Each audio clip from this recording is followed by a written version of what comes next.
Olá, seja bem-vindo ao nosso mini curso de Revit, a primeira maratona de Engenharia Digital do Alto Paraopeba. Nessa primeira etapa do curso, nós falaremos da modelagem BIM de forma geral, onde nós falaremos todas as etapas que perpassam essa modelagem, as suas principais vantagens e o estágio, né, de evolução dessas modelagens.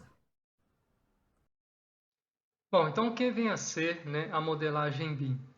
Então, BIM são as siglas de um termo em inglês que quer dizer modelagem da informação da construção. Então, essa modelagem não é apenas uma modelagem tridimensional, uma vez que a gente modela a construção e não apenas alguns elementos da construção.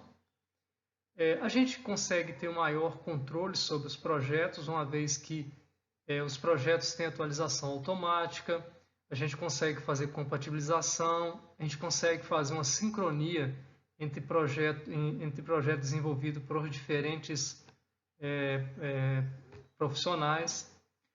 A gente tem um controle do ciclo de vida da construção, ou seja, você consegue fazer a modelagem do início da construção, né, todo o processo de planejamento da construção e também um planejamento aí para manutenções futuras nessa construção.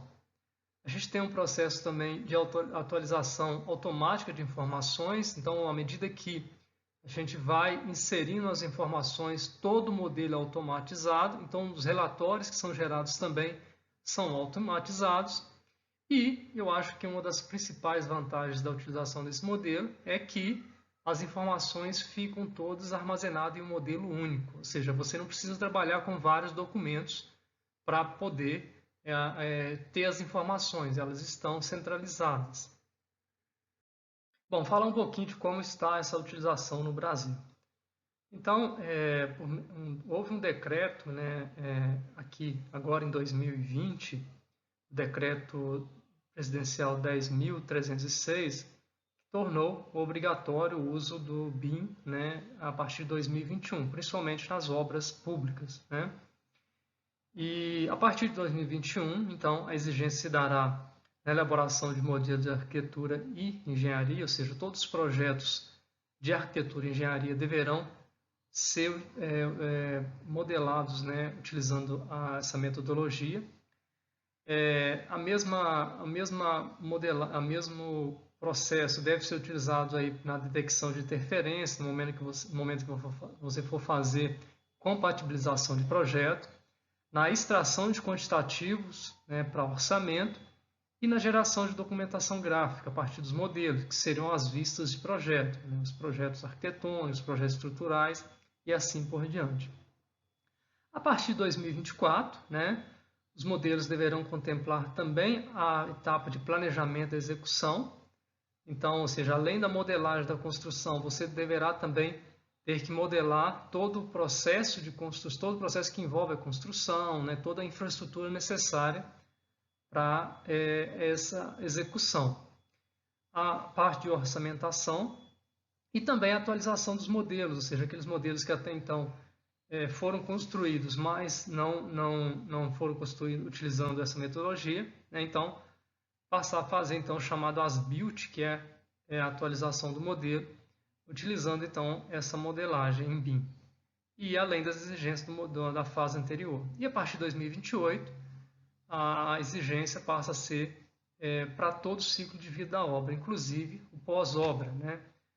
A parte de manutenção e a parte de gerenciamento, né, desse processo de manutenção. Bom, nós estamos utilizando essa imagem aqui para ilustrar o processo de modelagem em BIM. Vejo aqui foi modelada uma construção. Essa modelagem ela incluiu inclusive a modelagem de itens de utilização da construção. Veja aqui que nós colocamos cortina, um stand de livros, todos os elementos decorativos desse ambiente. Então, ou seja, dá para fazer inclusive a simulação da utilização, né? Então, depois que você fez todo esse modelo, né, apresentou para o cliente, fez todos os estudos necessários, todas as simulações necessárias, então fechou a proposta, pode ter feito inclusive o estudo do processo de construção, né, visto as alternativas possíveis, você então gera as vistas, né, de projeto, ou seja, você começa a extrair as informações que são importantes para o processo de construção. Então, se, por exemplo, se precisa levar para um pedreiro as plantas, você gera as plantas. Mas se aquelas plantas, né, que você gerou não são suficientes, você pode ir lá e gerar outra vista. Então, o modelo está lá e você pode extrair as informações de acordo com a necessidade. Inverte um pouco o processo, porque normalmente como é que é feito, né? Vários profissionais, sejam arquitetos, engenheiros, geram vistas de projeto. Essas vistas de projeto, né, são enviadas então para a obra. A pessoa que vai executar a obra, a partir dessas vistas de projeto, ela tenta entender como que seria o modelo, né, como que seria a modelagem da construção em si, né, a modelagem real. E muitas vezes as informações não são suficientes, né? O profissional precisa recorrer, né, ao projetista para ter informações novas. Muitas vezes o projetista precisa gerar outros documentos, uma pilha de documentos, como especificações técnicas, indicação de acabamentos, né? Então, se você faz um modelo e o modelo está lá, né, se o profissional puder acessar, as informações podem ser tiradas diretamente do modelo. Então, facilita o trabalho e inverte essa lógica de ter várias informações soltas e as informações estão num único modelo. Vamos falar das principais vantagens da modelagem em BIM. Bom, então, a primeira delas é a questão de você poder armazenar as informações em um modelo único. Ou seja, todos os profissionais eles podem acessar, podem tirar as informações de acordo com a necessidade, inclusive o cliente, né, o proprietário. Verificação de interferências no processo construtivo, ou seja, tradicionalmente, né, nós temos aí vários profissionais diferentes trabalhando em frentes diferentes de projeto e muitas vezes não há comunicação entre esses profissionais, em comunicação direta, e aí no momento que você vai executar a obra, você observa interferências e aí não dá tempo, né, de você fazer, né, todo esse processo de compatibilização. Então, isso gera a perda de tempo, às vezes você tem que improvisar alternativas durante a execução, acaba tendo desperdício de materiais e retrabalhos. Então, ao fazer um modelo que possa ser compatibilizado e possa ser avaliado antes do início da construção, isso facilita bastante. A gente pode fazer a simulação do comportamento real da execução, né, do processo construtivo, e também a gente pode fazer, né, a simulação da construção sob diversos agentes, né, calor, né, iluminação, ventilação, conforto térmico, entre outras alternativas. A gente pode também quantificar, né, fazer todo o levantamento de informações, né, quantitativos, organização, recuperação de informações ao longo de todo o processo de vida do empreendimento, porque essas informações elas ficam centralizadas. E aí, uma vantagem também muito interessante é a maior liberdade para quem está fazendo o modelo, porque uma vez que há um processo de automatização, né, é possível, ou seja, que você tenha gerado algumas vistas e houve a necessidade de mudar, né, algum elemento construtivo, né, essas vistas são atualizadas automaticamente, ou seja, há um ganho de tempo, né, para você poder fazer essas diversas simulações, inclusive para o processo de construção. Ou seja, você faz simulações do processo de construção antes do início, simulações virtuais, e aí, depois de eliminar todos os erros, você então define aquele processo que é o melhor, que é o otimizado, e você então corre menos riscos de erros, né, no processo de construção e caminha-se então para o melhor processo. Bom, então só mostrando aqui um exemplo de um modelo feito no Revit. Esse modelo a gente trabalha com ele no segundo módulo do curso, né? Aqui vejam aqui que foi feita a modelagem tridimensional da construção, com todos os elementos construtivos, elementos de paisagismo, né? A partir desse modelo pronto, a gente pode fazer as diversas vistas, né? As plantas, os cortes, né? Os detalhamentos de todos os ambientes. Pode também fazer cortes, né? Inclusive cortes tridimensionais para você avaliar internamente na construção. Então, aqui a partir do modelo de arquitetura, nós fizemos um modelo aqui de estrutura. Aqui foi feita uma simulação de estrutura em concreto armado, mas nós temos uma aba de estruturas, onde nós podemos modelar estruturas de concreto, estrutura metálica, estrutura de madeira. Vejo aqui que nós fizemos a modelagem da estrutura de concreto, inclusive a armadura, né, dentro dessa estrutura. Aqui já mostra uma modelagem de instalações elétricas. Então veja aqui o modelo de arquitetura. Nós deixamos aqui transparente. Veja aqui que nós modelamos todos os elementos, os eletrodutos, o quadro de distribuição, as caixas de passagem na parede, caixa de passagem no teto. E depois de fazer essa modelagem, fizemos os detalhamentos do projeto, a especificação dos eletrodutos, né, os circuitos, né, as fiações que passam dentro desses eletrodutos. Então, todo o processo de forma tridimensional. Nós estamos mostrando agora uma instalação hidráulica, né? Tanto a instalação elétrica quanto a instalação hidráulica nós fazemos numa aba chamada aba de sistemas.